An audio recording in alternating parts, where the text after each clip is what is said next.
John, Amazon has been a huge beneficiary of the pandemic and the stay-at-home orders. Is it safe to say that it may be the best company in the world right now, the most attractive and the ultimate pandemic stock? Yeah, I think so. I mean, it's not quite the largest company in the world. Apple has that, but it's a couple $100 million. That's a day's worth of trading in either one of these stocks. You know, it's the obvious play, and therefore you probably can't wring a lot more out of Amazon from a pandemic perspective.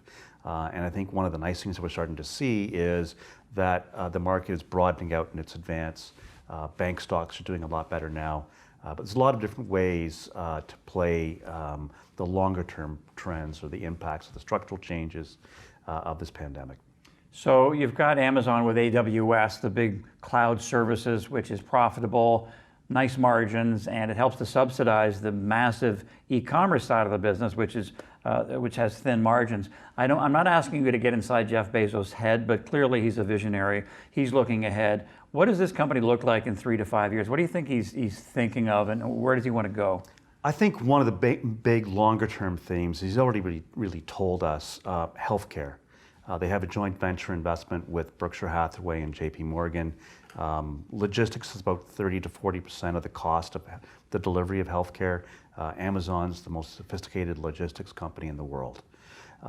So healthcare is one, and I think the other one is, you know, he's got this huge lock on the distribution to households.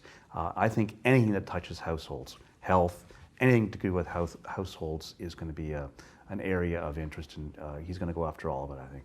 You own Amazon for your clients, you own it for yourself, so you know the risks. But how concerned are you about an antitrust case and the potential of that?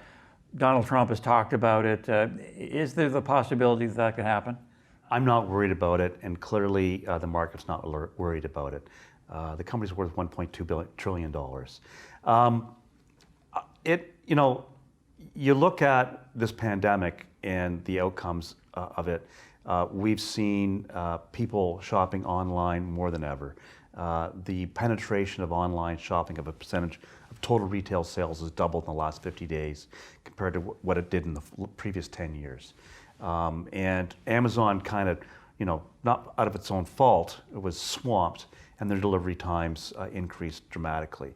And so it allowed the Walmarts and the Targets and even the mom and pops to do online delivery in 2 days through infrastructure like UPS and FedEx. Shopify's business is booming. And so I think this pandemic is actually highlighting that there is a huge competitive threat that Amazon has to deal with. So I don't think that's an issue whatsoever. The cloud computing issue, you know, Google and Microsoft are fierce, well-capitalized competitors. So I don't see a threat there either whatsoever. I think Amazon's untouchable from an antitrust perspective. Okay. What about another risk from another angle? And that would be the potential of a public backlash. There's been criticism about Amazon, how it's been treating its employees, maybe not enough safety equipment during the pandemic, firing whistleblowers, a high-level executive leaving the company and writing a very critical memo. What about the possibility of some kind of public backlash because they're just so big, because Bezos is so rich, that kind of sentiment? Yeah, I think that there's the potential for a backlash, but I'm sympathetic. I mean, hospitals weren't able to provide safe working environment for their employees. And you know, the strain that all these people, essential workers, Amazon's an essential company, we're having to deal with really sort of gives them, I think, some fair latitude. Nonetheless, there is that backlash against all kinds of companies, like Facebook, one of the most hated companies in the world, and yet it's the most popular and most efficient advertising campaign platform because everybody uses it. So I don't think public backlash longer term really lasts all that long.